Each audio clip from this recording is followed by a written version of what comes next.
So in the last video, we were talking about how a sample of matter can be characterized as being either a pure substance or a mixture. So we were focusing our attention on mixtures, and I'd like to now talk about the different kinds of mixtures. So remember, a mixture is a physical combination of two or more pure substances, and that the components of a mixture can be separated by physical means. Examples of physical means would be things like filtration, distillation, magnetism, and there are others, of course. So our mixtures can be characterized as being either homogeneous or heterogeneous. So the characteristics of a heterogeneous mixture is that there are visibly different phases or visibly different parts and components, and I'll show you a couple of examples of this in a moment. But the key thing is that a sample of one region might have a different composition from a sample of another region. So examples of heterogeneous mixtures might include things like sand. And you can see here that a sample over here gives you a black crystal, whereas a sample over here gives you a colorless crystal. Another example of a heterogeneous mixture would be something like a chunky vegetable soup.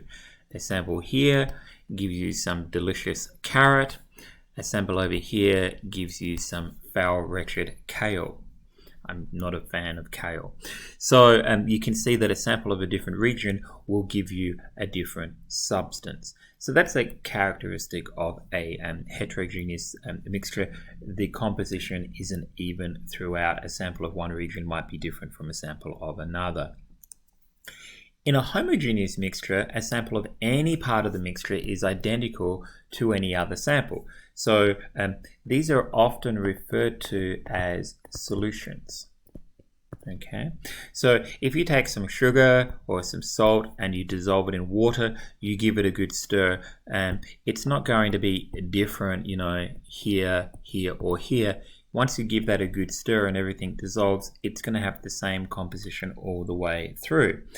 Another example of a homogeneous mixture is what we call an alloy. Examples of these would be things like bronze or brass, or like the jewelry metals where we have 18 karat gold, and these metals mixture, two different types of metals or three different types of metals or multiple components are melted, stirred together thoroughly, and then allowed to re-solidify, and any region of this rod here will have exactly the same composition as any other region.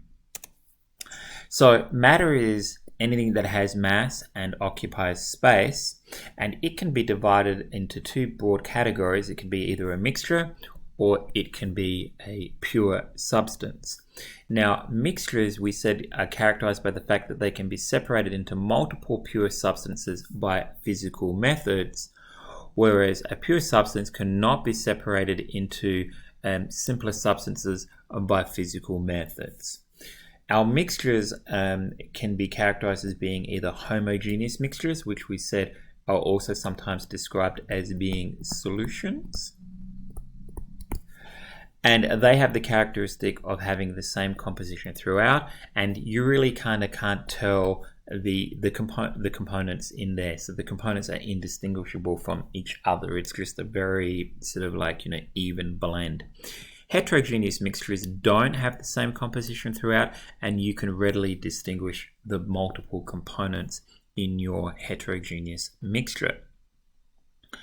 Okay, so we need to talk a little bit more about these things. You can see that there's quite a few bits that we haven't discussed yet. So, unlike pure substances, mixtures can have a variable ratio of the components. And this is a pretty simple kind of idea. The strength of a cup of coffee can be varied depending on how tired you are. In the morning, you might have a very, strong cup of full-strength caffeinated coffee. And then in the evening, you might drink a decaf because, you don't want to be kept awake at night. Okay, if you're making a mixed alcoholic beverage, if you're just kind of like, you can just get a regular strength one, or if you're having a hard day, you can get a double, which has more of the alcoholic component in it. So it's still a mixed beverage, but you just add more of the alcoholic component, and you get a stronger drink. If you ever go buy paint, you may be aware that you buy a tin of white paint, and then you take it up to the counter at your hardware store, and they add into it pigment. So say you want to get some pink paint, they might add a little bit of red pigment, right? If you want to get a dark red paint, they might add a lot of the red pigment, right? It's still paint though. So a mixture can have a variable ratio of the components without losing its identity. Whether it's strong or weak, it's still a cup of coffee. Whether it's strong or weak, it's still a Jack Daniels and a Coke. Whether it's pink or red, it's still paint. So the ratio of the components can be varied. It doesn't alter the nature, or it doesn't alter what we describe it as. Now, when we start talking about pure substances in a little bit more depth, we need to kind of dive into this atomistic view of matter. So in modern chemistry, we take an atomistic view of matter. And I've already been talking a little bit about atoms without actually introducing the idea. But the general principle is, which was first written down, it might have been invented earlier, but we don't know. The earliest records we have of this way of thinking were written down by a guy called Democritus around about 2,500 years ago. And what we're talking about is a view that matter is composed of particles called atoms that are of different types that are indivisible by any method, right? Whether it's a physical method or a chemical method. So it's kind of like thinking of matter as being made of Legos blocks. So you can have all of these different sized blocks, which you can use to assemble a bunch of different objects, but you can't break the blocks down, right?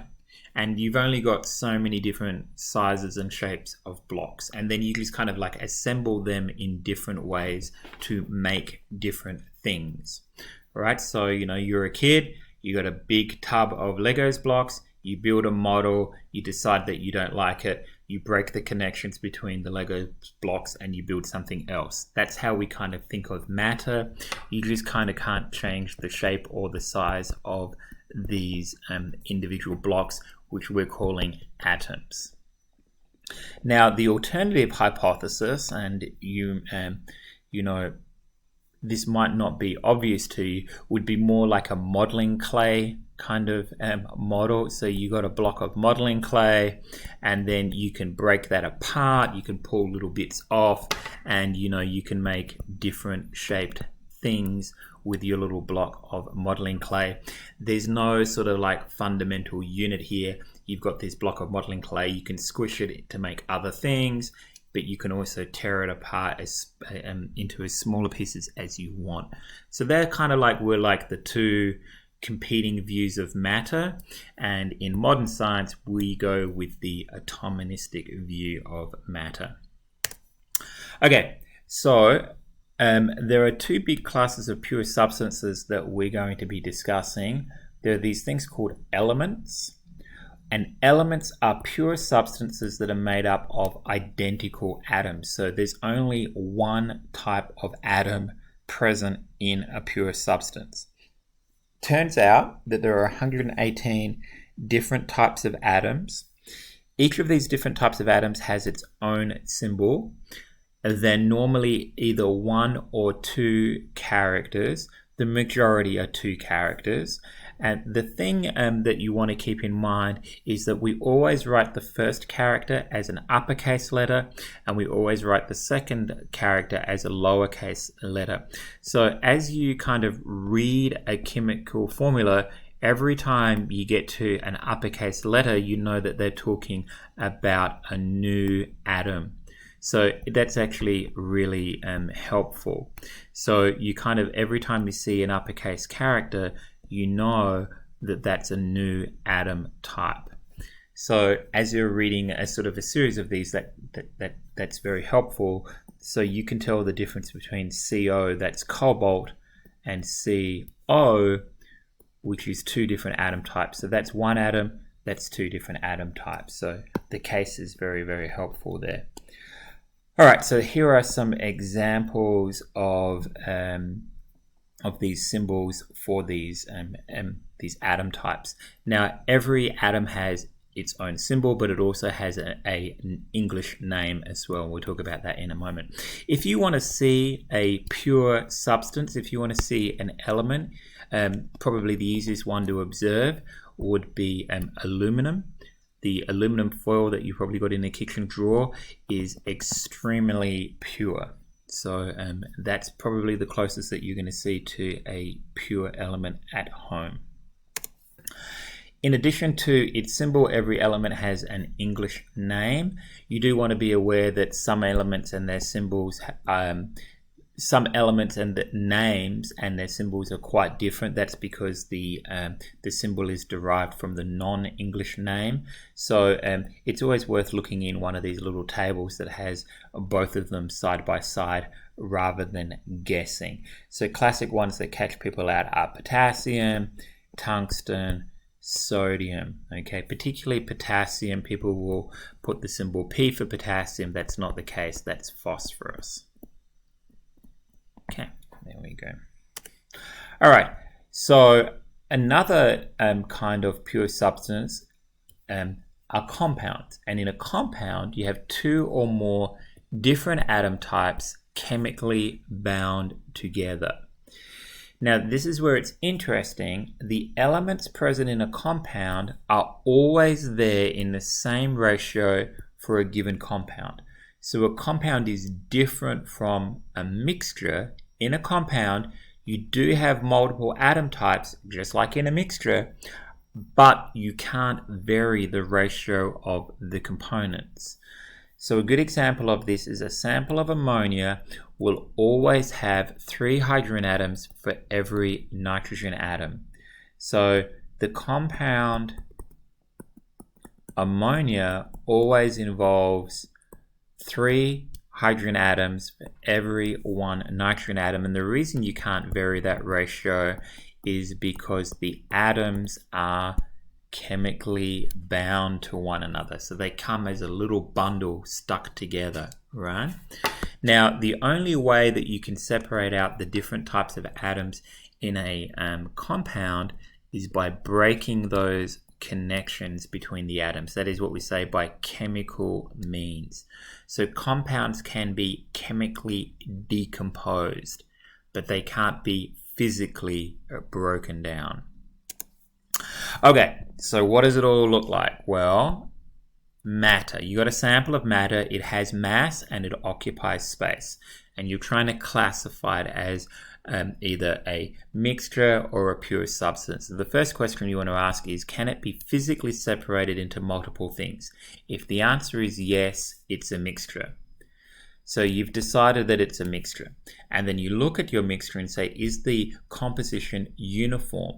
Can I see multiple different things in there? If I take a sample of one region, is it different from a sample from another region? And if the answer is yes, if the answer is that, yeah, I can kind of see different things, that the composition is not uniform, yes, a sample of one region is different from a sample of another region, then I know I have a heterogeneous mixture.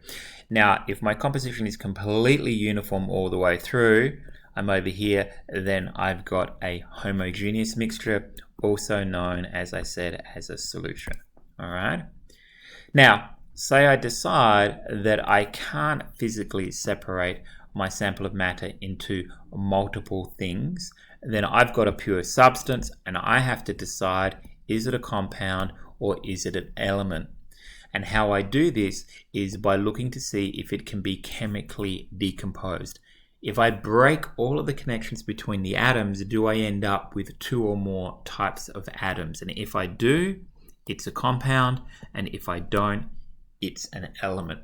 Now, we're going to go through and we're going to break our compounds into multiple different types of things, and we're also going to break our elements into multiple different types of elements.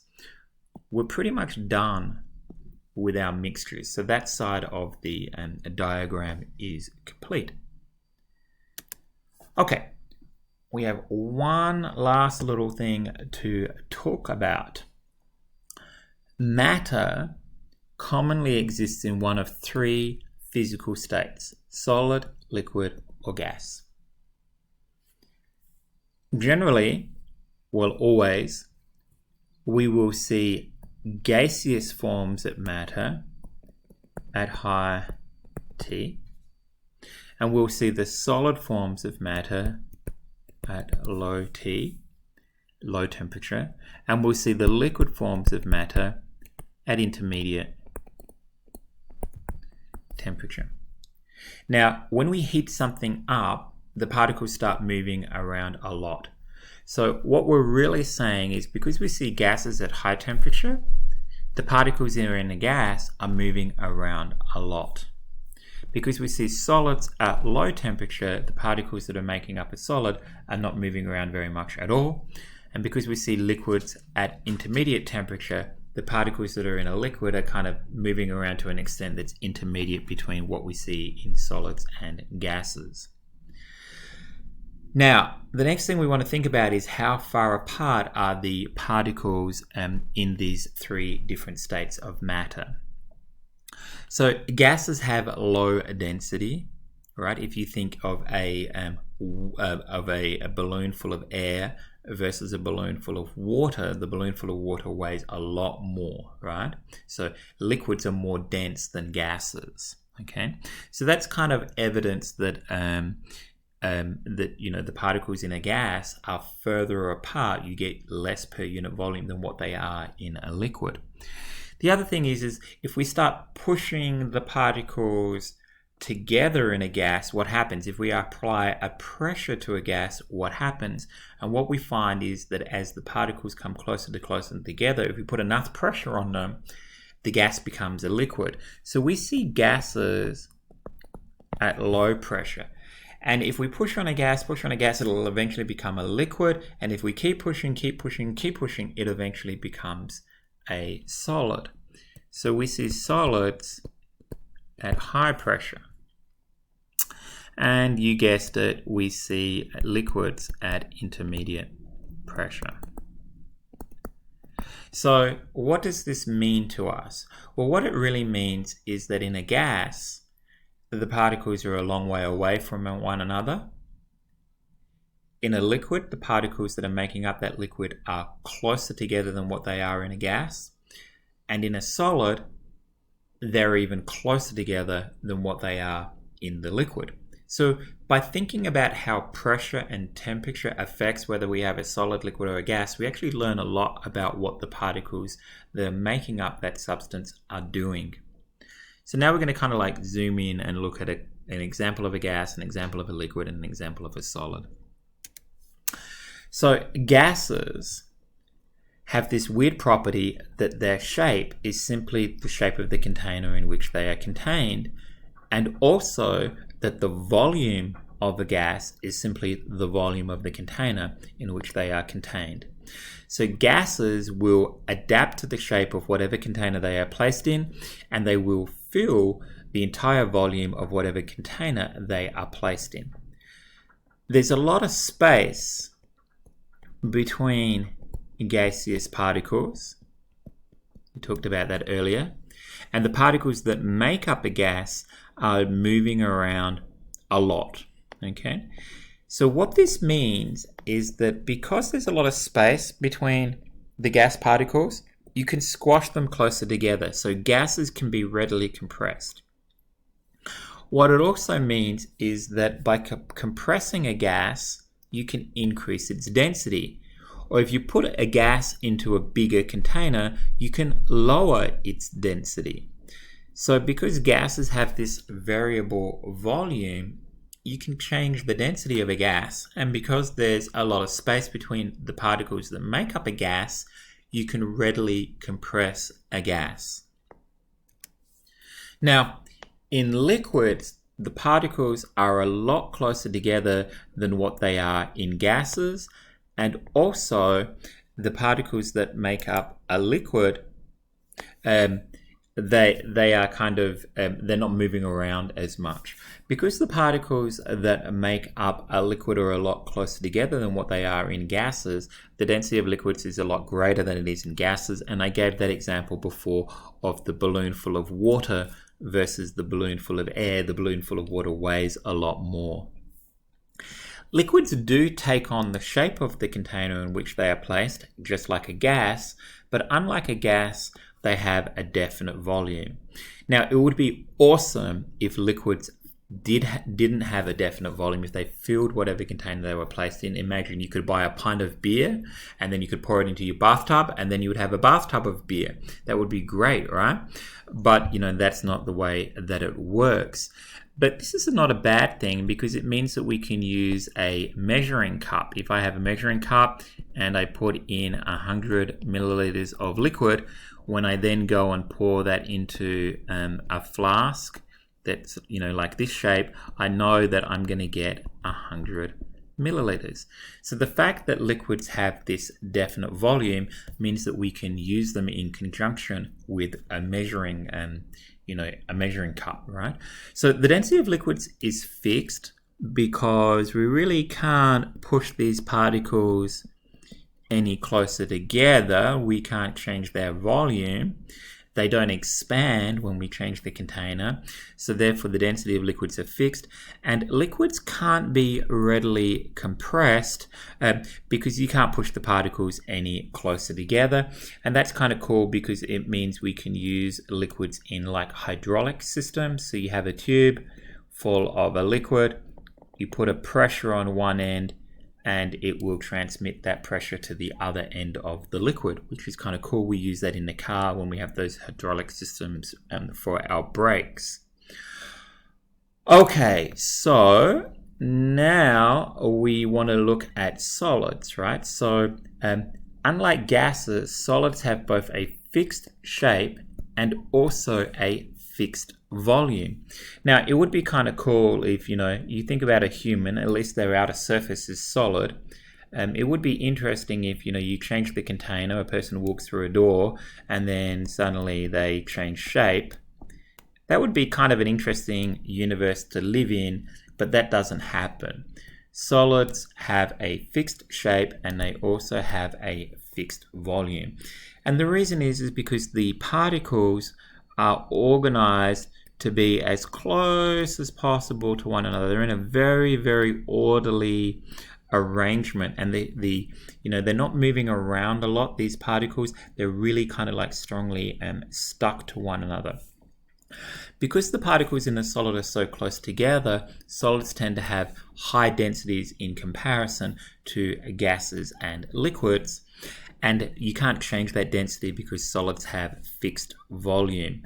Now, the other thing to recognize is that solids cannot be readily compressed, and that's kind of, that's a good thing because you can use things like, a stick to poke somebody with, and they will feel that force. Or you can use a rod to transmit a force because it's not going to get when you put a pressure on it, it's not going to get compressed.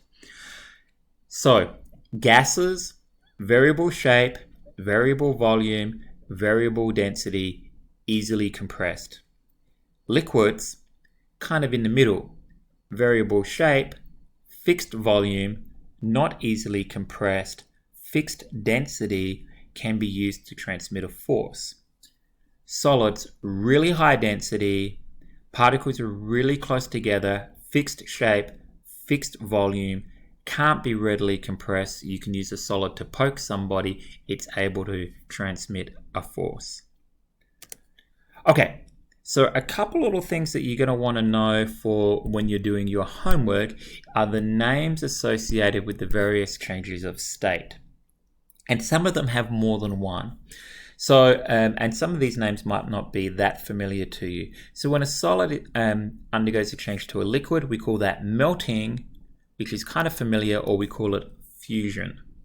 So the fusion might not be so well known to you. When a solid becomes a gas without going through the liquid, we call that sublimation. Probably the most common example of that would be CO2, which is in the solid state. So we call this dry ice, and it goes directly to CO2 in the gas. We call it dry ice because it's cold, so it's like ice, but because it doesn't go through the liquid state, it doesn't get things wet. It just goes from solid to gas, so they call it dry ice. Okay, so that's known as sublimation. When a liquid becomes a gas, that's referred to as either boiling or evaporation. When a liquid becomes a solid, that's known as either solidification or freezing. When a gas becomes a liquid, that's referred to as condensation. And when a gas becomes a solid without going through the liquid state, that's referred to as deposition. So that would be kind of the reverse of the process that I've shown there. So a really common thing is to kind of be given a series of temperatures and then asked to decide is something a solid or liquid. So what I always like to do is draw out a little number line like this, where I have solids at low temperatures, liquids in the middle, gases at high temperatures, and then I mark on there the melting point and the boiling point. So let's do this for water. So ice melts at 0 degrees Celsius and water boils at 100 degrees Celsius. So if I was told that I had a sample of water and it was at minus 15 degrees Celsius, that would be like here on my number line, and I would know that that was a solid. If I was told that the temperature was 60 degrees Celsius, that would be here on my number line, and I would know that my sample was a liquid. If I was told that the temperature was 135 degrees Celsius, I know that that would be there on my number line, and my sample would be a gas.